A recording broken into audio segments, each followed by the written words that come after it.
안녕하십니까. 명품변호사 TV의 조용주 변호사입니다. 자, 오늘은 소개할 판결은 좀 신선한 판결인데요. 이게 이제 배우자가 불륜 상태에 있었을 때 상간자 소송이라는 게 있거든요. 그래서 보통 불륜을 한 배우자와 그 상간자를 상대로 손해배상 청구를 다른 배우자가 제기하는 경우가 있는데, 그동안에 이 소송은 어떻게 이루어졌냐면, 사실은 이제 혼인관계를 해소하면서 하는 경우가 있고요. 혼인관계를 유지하면서 하는 경우가 있어요. 어떤 거냐면, 이혼하면서 그 이혼의 원인이 되고, 불륜이. 그래서 상대방 배우자와 상간자를 둘 다, 자신 이제 정신적인 피해를 입었잖아요. 그래서 위자료 청구를 두 사람 상대로 하는 거예요. 그러면은, 두 사람한테서 이제 얼마를 지급하라라는 판결이 나오거든요. 보통, 경향으로 봐서는 상황에 따라 다르지만, 대략 한 3천에서 5천 정도 선의 판결이 나오고 있는 것 같아요. 뭐, 모든 거에 답은 없지만. 그래서 그 정도가 손해배상으로 나오게 되는데, 문제는 뭐냐면, 어차피 나쁜 짓을 한 사람은 둘이잖아요. 그래서 둘이 공동불법행위를 한 것이고, 만약 3천만 원이 선고가 된다 그러면 그 피해를 본 이 상대 배우자 입장에서는 자신의 배우자나 아니면은 상간자를 상대로 누구한테든 3천만 원을 받을 수가 있어요. 그러면 나중에 어떻게 하냐면, 만약 그 상간자가 3천만 원을 물어줬어요. 그러면 이 이제 같이 불륜행위를 했던 상대방도 책임이 있잖아요. 그래서 그 3천만 원을 내부적으로 나누거든요. 예를 들어서 1,500만 원씩 나누든지, 어떤 사람이 더 잘못이 있다 그러면 2천만 원, 1,000만 원으로 나누든지 해서 미리 돈을 준 사람이 그 이후에 돈을 주고 나서 구상금 청구를 하는 경우들이 있어요. 근데 문제는 뭐냐면, 이게 일반적인 그냥 그 돈을 받고 뭐 이런 소송이라면은 상관이 없는데, 이게 이혼하면서 하는 경우도 있지만 이혼은 하지 않아요. 그냥 배우자랑 살면서 그러니까 잘못했지만 배우자 용서할게. 근데 계속 살게. 하지만 나는 저 상간자는 용서할 수 없어.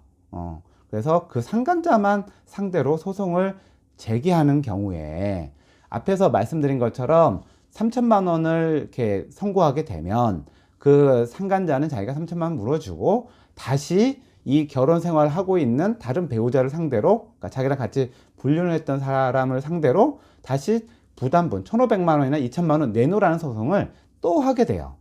그러니까 이제 그러면은 이 소송을 그러니까 그 혼인을 지속하면서 상간자를 한 경우는 상간자한테만 뭐 돈을 받으면 되지, 더 많은 문제가 발생하는 거를 소송을 제기하는 피해를 받은 배우자는 원하지 않을 거예요. 근데 기존에는 그런 경우에도 뭐 두 사람 다 그거를 해서 선고하고, 그 이후에 그 돈을 지급한 사람 상간자가 다시 결혼 생활을 하고 있는 사람을 상대로 또 소송을 제기하는 경우가 1년에 몇십 건 정도 된다고 이렇게 통계에 나오더라고요. 그런데 이런 문제를 해결하기 위한 판결이 나왔어요.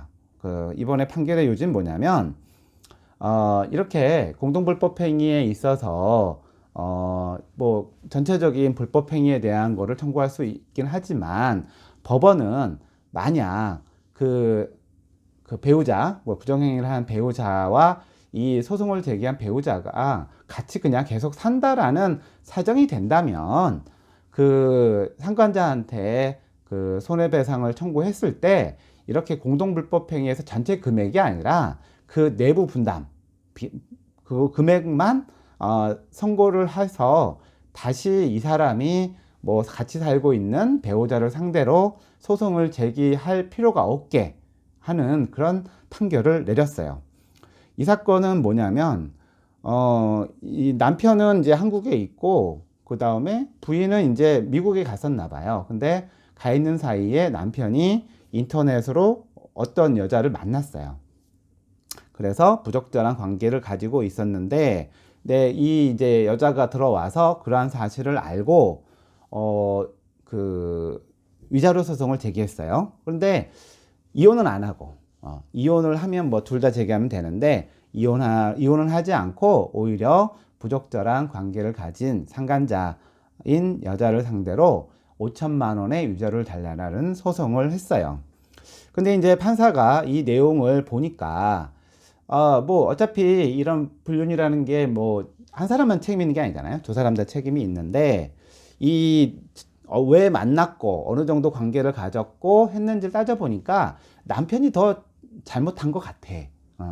그 상간자 여자보다는 남편이 더 잘못했기 때문에 이러한 부분까지 감안해서 그 상간자인 여자가 요 저기 그 부인이죠. 부인한테 1,000만 원을 지급하라 라는 판결을 내렸어요. 그러니까 아마 제가 보기에는 전체 금액은 3,000만 원으로 선고를 해야 되는데 남편이 더 그 뭐지 불륜 어떠한 이 부정행위를 하는데 더 많이 잘못이 있다고 보고 그 금액을 2,000만 원으로 평가하고 상간자는 아무튼 응해서 다른 저기 배우자 있는 사람을 만나서 했기 때문에 거기는 이제 1,000만 원으로 인정을 하고 그래서 판결은 전체 3,000만 원을 인정한 것이 아니라 이러한 그 원고 그 피해자인 부인이 혼인 생활을 계속 유지해야 되는 상황이고 또 다시 재판이 이루어져서 번거로워지는 그런 것까지 감안해서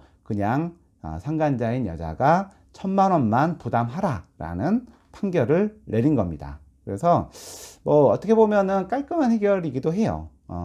깔끔한 해결이기도 한데 원래 불법행위에 있어서의 판결은 뭐 이렇게 하까지는 안 하거든요. 그리고 서로 그 공동 불법행위자들이 어느 정도 부담해야 되는지는 구상금 소송에서 가려지는 것이 일반적인데 이런 경우에는 가정도 보호하고 소송을 또 계속하지 않아도 되고 그 다음에 부부 생활이 조속히 회복이 되고 뭐 이런 것들을 한꺼번에 다 해결하기 위한 방법으로 이 법원에서는 그 내부 분담 부분까지 정해서 바로 판결을 한 것으로 본 것 같습니다. 그래서 이 판결에 대해서 찬성하는 사람도 있고 또 반대하는 사람도 있는 것 같은데요.